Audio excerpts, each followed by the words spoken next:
Voici venue l'heure de l'actualité africaine et internationale sur Lumière du Monde Télévision. Mesdames et messieurs, bonsoir et surtout merci de nous faire confiance pour vous informer. Au sommaire de ce journal, les Sénégalais se rendront aux urnes le 24 mars prochain, c'est dans 17 jours. Ce calendrier a été annoncé mercredi par le président Macky Sall qui, dans la foulée, a dissous le gouvernement sénégalais. Situation sécuritaire très préoccupante en Haïti. Le Premier ministre Ariel Henry est toujours contraint de rester hors du pays, bloqué à Porto Rico. L'ensemble des compagnies aériennes desservant Port-au-Prince, la capitale haïtiennes, ont suspendu leur vol à destination du pays. Selon l'ambassadeur de France en Haïti, Fabrice Maurice, il y a urgence à agir. Et puis, le Super Tuesday aux États-Unis situe les électeurs américains sur les deux candidats à la Maison-Blanche, Biden et Trump, à nouveau sur le ring.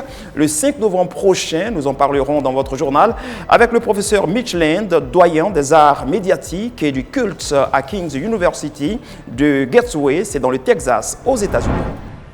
Encore une fois, soyez les bienvenus à ce temps d'information sur Lumière du Monde Télévision. Je vous propose d'ouvrir ce journal au Sénégal après un report du scrutin qui a plongé le pays dans une crise politique inédite. L'on connaît désormais la date de la présidentielle. Elle se tiendra le 24 mars prochain, date annoncée par le président Macky Sall, qui dans la foulée a dissous le gouvernement sénégalais. Le Premier ministre Amadou Ba a été libéré pour mener sa campagne car candidat à la présidentielle, et le ministre de l'Intérieur Sidiki Kaba assurera l'intérim. Le président sénégalais Macky Sall a fixé la tenue de l'élection présidentielle au 24 mars, a déclaré mercredi le gouvernement dans un communiqué. Ce scrutin était initialement prévu le 24 février et son report avait provoqué une vague de manifestations parfois violentes à travers le pays. L'annonce de cette nouvelle date a été effectuée dans la foulée de la dissolution du gouvernement par le chef de l'État qui a remplacé le Premier ministre Amadou Ba par le ministre de l'Intérieur Sidiki Kaba afin qu'Amadou Ba, le candidat de la coalition au pouvoir pour l'élection présidentielle, puisse se focaliser sur sa campagne. La journée avait déjà été marquée par le veto opposé par le Conseil constitutionnel à la proposition de la Commission du dialogue national d'organiser l'élection présidentielle le 2 juin. Le Conseil a jugé que le scrutin ne pouvait avoir lieu 2 mois après la fin du mandat de Macky Sall le 2 avril. Mercredi soir, le Parlement a approuvé un projet de loi d'amnistie voulu par Macky Sall dans le but d'apaiser les tensions politiques. Mais les organisations de défense des droits humains craignent que le vote de cette loi n'empêche de poursuivre les personnes soupçonnées d'être responsables de la répression meurtrière des manifestants entre 2021 et 2024. Le déploiement d'une force militaire dans l'est de la République démocratique du Congo n'est pas du goût de Kigali, qui l'a fait savoir à l'Union africaine. Selon les autorités rwandaises, la présence de ces soldats dans ces régions contrôlées par les rebelles du M23 pourrait aggraver le conflit rwando-congolais. Le Rwanda s'oppose à un éventuel soutien de l'Union africaine aux troupes des pays d'Afrique australe déployées pour combattre les groupes armés dans l'est de la République démocratique du Congo. Lundi, le ministre rwandais des Affaires étrangères Vincent Biruta a déclaré dans une lettre adressée au président de la commission de l'UA, Moussa Faki Mahamat, que le Rwanda avait appris avec grande inquiétude qu'une réunion du Conseil de paix et de sécurité de l'Union était en vue. La réunion viserait à approuver, mais également de soutenir le déploiement de la mission de la communauté de développement d'Afrique australe dans l'est de la RDC. Une région contrôlée par les rebelles du M23, qui, selon Kinshasa, serait soutenue par Kigali. Faux, selon le Rwanda, qui estime que le déploiement d'une force de la SADC pourrait exacerber le conflit. Les 16 membres de la SADC ont déjà approuvé la mission dans l'est de la RDC en mai dernier. Situation sécuritaire très préoccupante en Haïti. Le Premier ministre Ariel Henry est toujours contraint de rester hors du pays. Il est bloqué à Porto Rico et pour cause, l'ensemble des compagnies aériennes desservant Port-au-Prince, la capitale haïtienne, ont suspendu leur vol en destination du pays depuis plusieurs jours. L'aéroport du pays reste aux mains des bandes armées. Les prisons ont ouvert leurs portes, laissant s'échapper de nombreux criminels. Selon l'ambassadeur de France en Haïti, Fabrice Maurice, il y a urgence à agir. Alors que la situation reste très critique en Haïti, la dernière rencontre à Nairobi entre le Premier ministre haïtien Ariel Michel et le président William Ruto du Kenya avait décidé de l'envoi de forces de police kenyanes à Port-au-Prince pour enrayer les souffrances des populations sous les crimes des bandes armées, une décision qui ne rencontre pas l'approbation d'un opposant kenyan. Ekuru Aokute estime que l'accord entre les deux dirigeants se heurte aux objections du juge. Au Kenya, un chef de l'opposition s'oppose à l'envoi de soldats kenyans à Haïti. Mercredi, Ekuru Aokot a annoncé qu'il lancerait une nouvelle contestation judiciaire contre le projet d'envoi de forces de police kenyanes à Haïti, ravagé par les gangs. Il estime que l'accord entre le président William Ruto et le premier ministre haïtien Ariel Henry était invalide, car il n'aurait pas encore répondu aux objections du juge qui a bloqué le déploiement en janvier. Ce blocage faisait suite à une plainte déposée par le parti d'Aokot. La semaine dernière, le Kenya est parvenu à un accord avec les autorités haïtiennes afin d'accélérer l'arrivée de soldats à Haïti dans le cadre d'une mission internationale d'appui à la sécurité du pays. Le président Ruto a confirmé vendredi l'accord avec le premier ministre Henry, mais son gouvernement n'a fourni aucun calendrier pour l'instant. Les bandes armées contrôlent et sèment la terreur à Haïti depuis de longs mois et la situation échappe totalement aux autorités locales.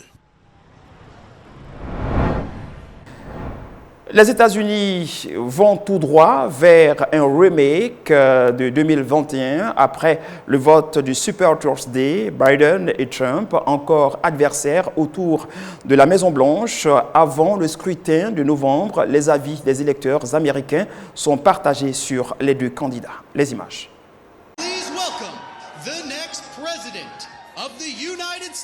Il entre sur scène comme s'il avait déjà gagné l'élection de novembre. Avec son succès écrasant parmi les électeurs républicains lors de ce Super Tuesday, Donald Trump veut installer l'idée que son retour au pouvoir est inéluctable. C'est un jour incroyable, c'est l'aboutissement d'un long chemin. Et nous allons nous inspirer de ce succès pour l'avenir car nous sommes sur le point d'accomplir ce que personne n'a été capable de faire depuis très longtemps. Un discours en conclusion d'une longue journée où les électeurs républicains l'ont massivement plébiscité. Je veux que Trump revienne. Je veux voir les choses se rétablir en Amérique. Je me sentirai plus en sécurité avec Trump parce qu'il pourra mettre en place une vraie politique face à l'immigration. A l'inverse, les électeurs démocrates se sont rendus aux urnes sans entrain. La meilleure solution aurait été qu'à la fois Trump et Biden ne se soient pas représentés. Je ferai tout pour que Trump ne soit pas élu et je continue de penser que Biden a fait un excellent travail, même si, comme beaucoup, je suis préoccupé par son âge. Joe Biden a quant à lui dramatisé les résultats, estimant que Trump était déterminé à détruire la démocratie, façon pour le président démocrate de tenter de remobiliser son camp. Première républicaine aux États-Unis, Nikki Haley, 52 ans, la candidate républicaine largement battue par Donald Trump lors du Super Tuesday, a annoncé au lendemain de cette grande journée électorale son retrait de la campagne tout en s'abstenant d'appeler à voter le candidat républicain, l'ex-président Donald Trump. Elle était le dernier obstacle sur la route de Donald Trump. Déterminée à incarner le plus longtemps possible une alternative au mouvement MAGA, Nikki Haley a décidé de mettre un terme à sa campagne pour l'investiture républicaine après sa défaite retentissante au Super Tuesday. Lors de sa conférence de presse, elle a cependant précisé qu'elle continuera à faire entendre sa voix. I have always been a conservative Republican and always supported the Republican nominee. But on this question, as she did on so many others, Margaret Thatcher provided some good advice when she said, quote, "Never just follow the crowd. Always make up your own mind." L'ancienne ambassadrice de l'ONU n'a pour autant pas réellement encouragé ses électeurs à soutenir Donald Trump. Elle a également lancé quelques avertissements. Our world is on fire because of America's retreat. Standing by our allies in Ukraine, Israel, and Taiwan is a moral imperative. But it's also more than that. If we retreat further, there will be more war, not less. Sur les 15 États en lice, la candidate républicaine n'en a remporté qu'un seul. Tous les autres lui ont préféré Trump, le plus souvent avec des marges colossales. Le milliardaire qui devrait être désigné comme candidat républicain lors de la convention du parti cet été et l'actuel président Joe Biden ont tous deux appelé les électeurs de Nikki Haley à les rejoindre. Et voilà, nous restons toujours dans les primaires américaines comme annoncé dans nos titres. Nous recevons à présent professeur Mitch Land. Bonsoir professeur. Bonsoir. Alors, nous sommes très heureux de vous retrouver pour échanger autour de la question des élections américaines. Je rappelle que vous êtes le doyen des arts médiatiques et du culte à King's University à Gateway, c'est dans le Texas, aux États-Unis. Avec vous, nous allons parler, comme je le disais, du Super Tuesday, le vote des primaires américaines dans les chapelles politiques républicaines et démocrates aux États-Unis, qui ont eu lieu, je le rappelle, le mardi 5 mars dernier. Alors, professeur, dites-nous, sans surprise, démocrates et républicains savent désormais ceux qui vont s'affronter pour la présidentielle. Le Super Tuesday a donc livré les secrets. Comment, généralement, les Américains ont-ils vécu ce Super Tuesday? Enfin, ça a été très intéressant. Il était évident que le président Biden aurait été élu par ces démocrates, vraiment. Mais pour nous, c'était formidable de voir tellement d'électeurs qui ont voté pour l'ancien président Trump. On était vraiment contents de voir, État par État, un par un, à l'exception de deux, tous ont donné à l'ancien président Trump une victoire retentissante sur son adversaire Nikki Haley. Voilà. Alors, dites-nous, qu'est-ce que représente généralement cette étape des présidentielles américaines parlant de Super Tuesday? C'est normal, c'est quelque chose que on a vécu évidemment pendant des années et des années. Et la dernière fois que le président Trump, c'est-à-dire dans l'année 2015, il avait beaucoup d'opposition, mais lui, il avait surmonté tous les autres. Et puis, deuxièmement, dans l'année 2020, il n'avait pas de... Il n'y avait personne que lui. Et cette fois-ci, Nikki Haley voulait remplacer. Mais elle est obligée de se retirer de sa présentation. D'accord. Alors, le président sortant, Joe Biden, n'a pas eu d'adversaire, on va dire, coriace, sérieux en face de lui dans ses primaires. Est-ce l'expression d'un manque d'un adversaire compétitif au sein des démocrates ou alors c'est simplement l'expression d'un classique des présidents sortants américains? C'est classique, mais tu vois, c'est-à-dire que les dirigeants du Parti démocrate avaient déjà choisi Biden. C'est accompli. Point final. Okay. Personne n'avait la chance, n'est-ce pas, de remplacer Biden. Alors, Donald Trump a une victoire remarquable. Et il gagne sur 15 États, il en remporte 14. Il échoue devant Nikki Haley dans le petit État du Vermont, non loin du Canada. Qu'est-ce qui pourrait expliquer la défaite de l'ex-président dans cet État du Vermont? Ça n'a pas été étonnant parce que les électeurs démocrates pouvaient voter pour Nikki Haley. C'est-à-dire qu'ils étaient autorisés à traverser les lignes de parti. Donc, vous voyez, les démocrates voulaient tout faire pour empêcher la réélection du président Trump. Mais enfin, ça n'a rien à voir avec quoi que ce soit parce que il n'est pas évident que le Trump aurait gagné cet État au mois de novembre. Parce que c'est une, si vous voulez, il va affronter le chancelier démocrate en novembre. Alors ces deux États-là, ne compte pas pour... Nikki Haley, l'ancienne gouverneure de la Caroline du Sud, a annulé sa campagne après cette victoire écrasante de Donald Trump, mais elle s'est tout de même abstenue d'appeler ses électeurs à voter pour Donald Trump. C'est tout de même, on va dire, curieux quand on sait que ces deux candidats sont de la même chapelle politique, le Parti républicain. Qu'est-ce qui pourrait, on va dire, expliquer cette position de Nikki Haley? Elle sait bien que le président Trump, n'est-ce pas, l'avait mis, il l'avait honoré pendant la présidence avant, n'est-ce pas, puisqu'elle était l'ambassadeur aux Nations Unies. Mais elle sait très bien qu'elle avait maintenant coupé les ponts avec lui, le président Trump. Okay. Et elle sait très bien qu'il ne sera pas trop clément. De toute façon, c'est lui qui va se présenter au mois de novembre. Et puis lui, il ne pense plus à elle parce qu'il doit se concentrer sur Biden. Ou bien sur celui qui l'a remplacé, qui va remplacer le mois de novembre. Alors, professeur, c'est tout de même curieux, ce jeu politique américain. Dans le même temps, Biden, le président sortant, appelle les électeurs de Nikki à voter pour lui, quand on sait qu'ils ne sont pas de la même chapelle politique. Comment ça s'explique? Enfin, c'est bizarre, parce que les polices républicaines vont à l'encontre presque toutes les polices démocrates en ce moment. Donc, je pense que lui, il est un peu désespéré, parce que si vous voyez les sondages, le favorisent Biden sur tous les plans. OK.